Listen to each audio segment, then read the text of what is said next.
The funeral service was held on a cold Tuesday morning in November.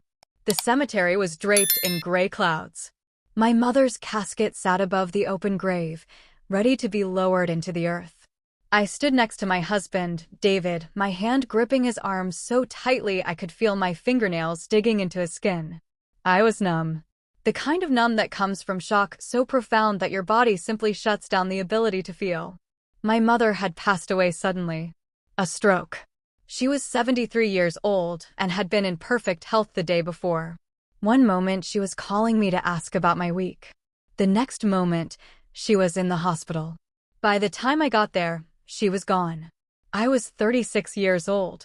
I worked as a legal analyst for a prominent law firm. I'd been married to David for 8 years. We'd been together for 13 years total. We didn't have children, but we had built what I thought was a solid marriage based on love, trust, and commitment. Or at least, I thought we had. The funeral was attended by 200 people. My mother had been a teacher, a volunteer at the community center, a woman who'd touched countless lives. Everyone came to pay their respects.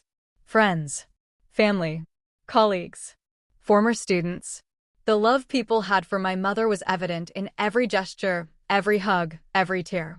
David stood beside me throughout the service. He seemed supportive. He held my hand.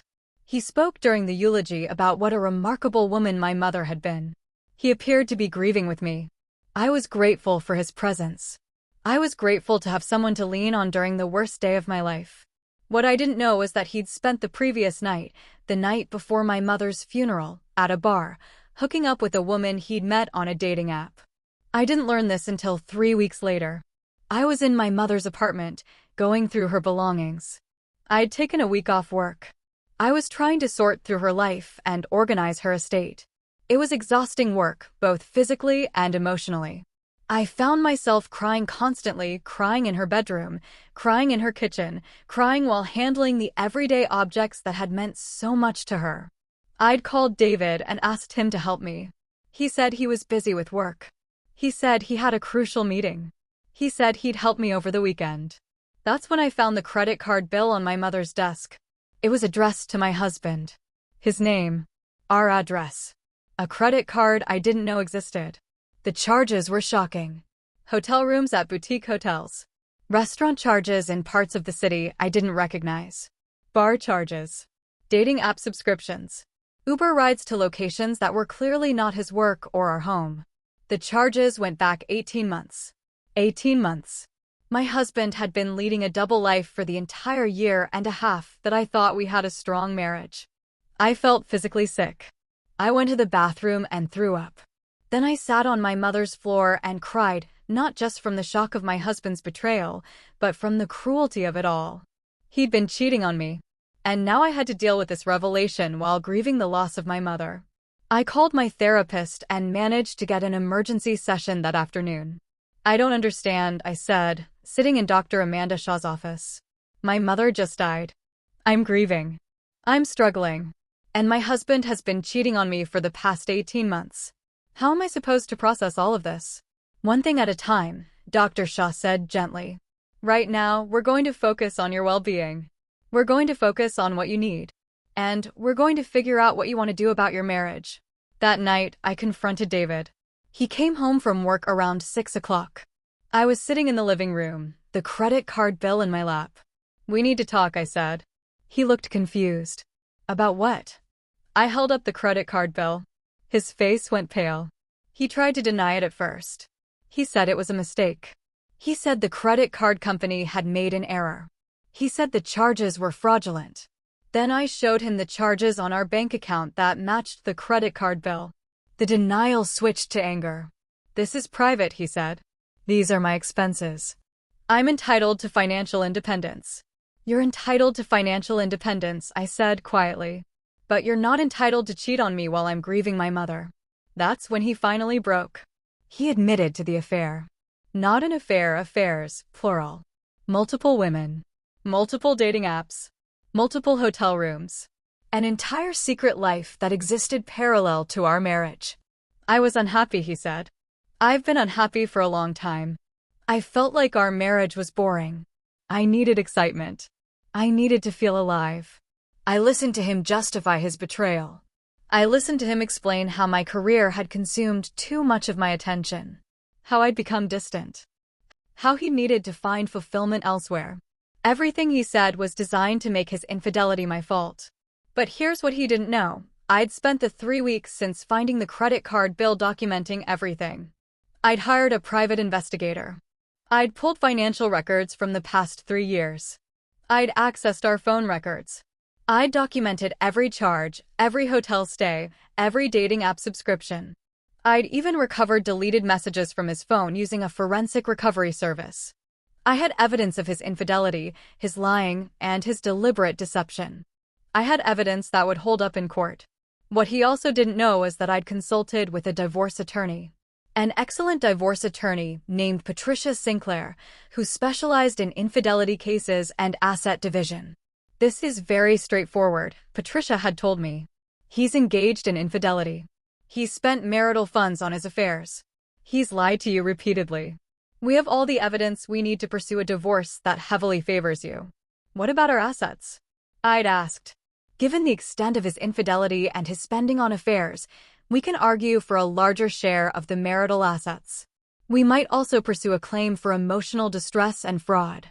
I made one final strategic move before confronting David about what I knew.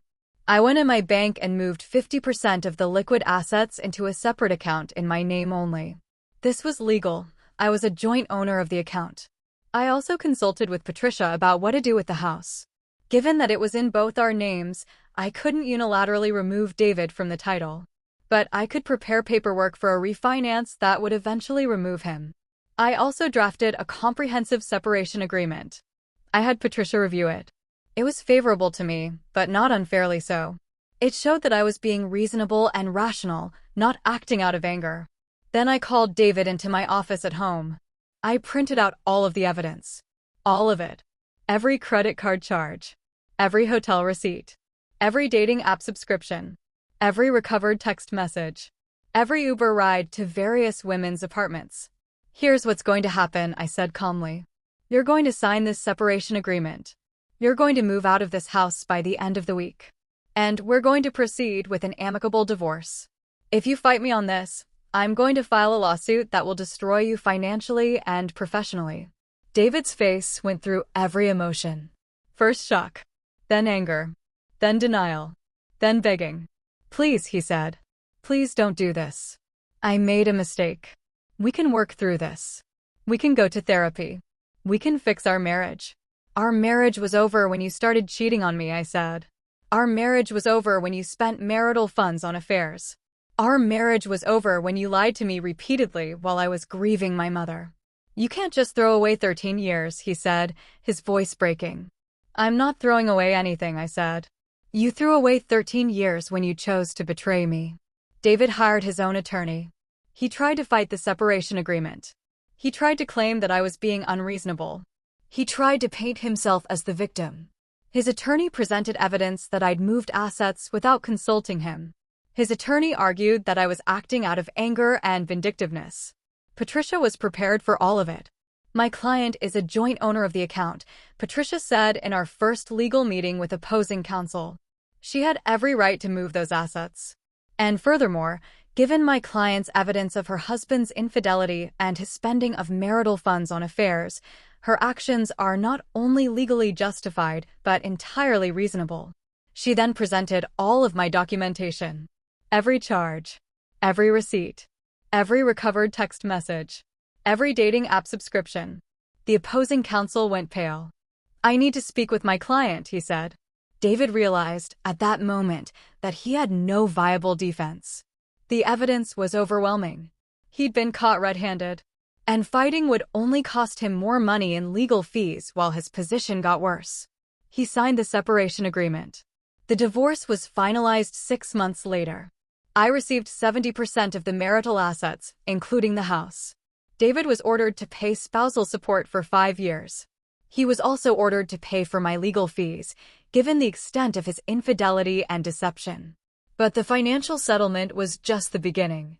David's infidelity and the divorce became common knowledge in our social circle. Friends I thought we shared began to distance themselves from David. They reached out to me to offer support. They told me they'd suspected something was wrong. They'd seen him at bars with other women. They'd seen him being flirty with women at social events. They just hadn't said anything because they didn't want to create drama. His professional reputation was also damaged.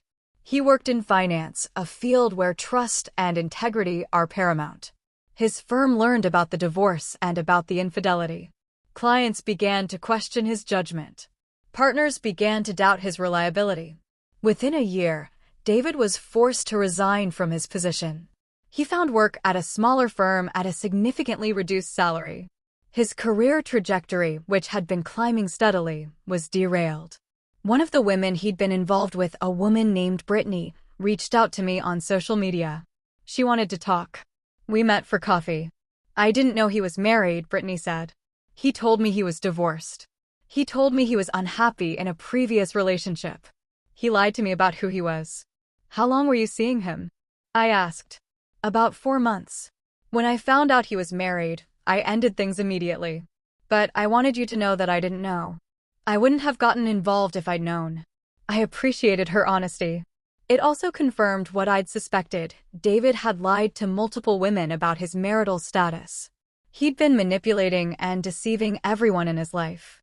As for me, I focused on rebuilding my life. I took a month off work after the divorce was finalized. I spent time with my family. I went to therapy regularly. I processed my grief about my mother. I processed my hurt about my husband's betrayal. And I slowly began to rebuild my sense of self. My work became my focus. I threw myself into my career with renewed intensity. I took on larger cases. I worked on high-profile litigation. I was promoted to senior analyst within a year. I became known in my firm as someone who is brilliant, reliable, and unafraid of hard work.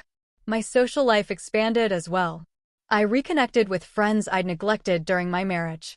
I traveled to places my mother and I had always talked about visiting. I took a pottery class. I volunteered at the community center where my mother had volunteered. I reclaimed parts of myself that had been dormant during my marriage.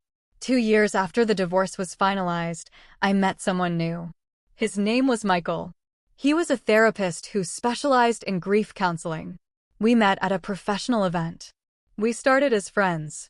We slowly became something more. Michael was everything David wasn't. He was honest. He was present. He was supportive. He understood my grief about my mother.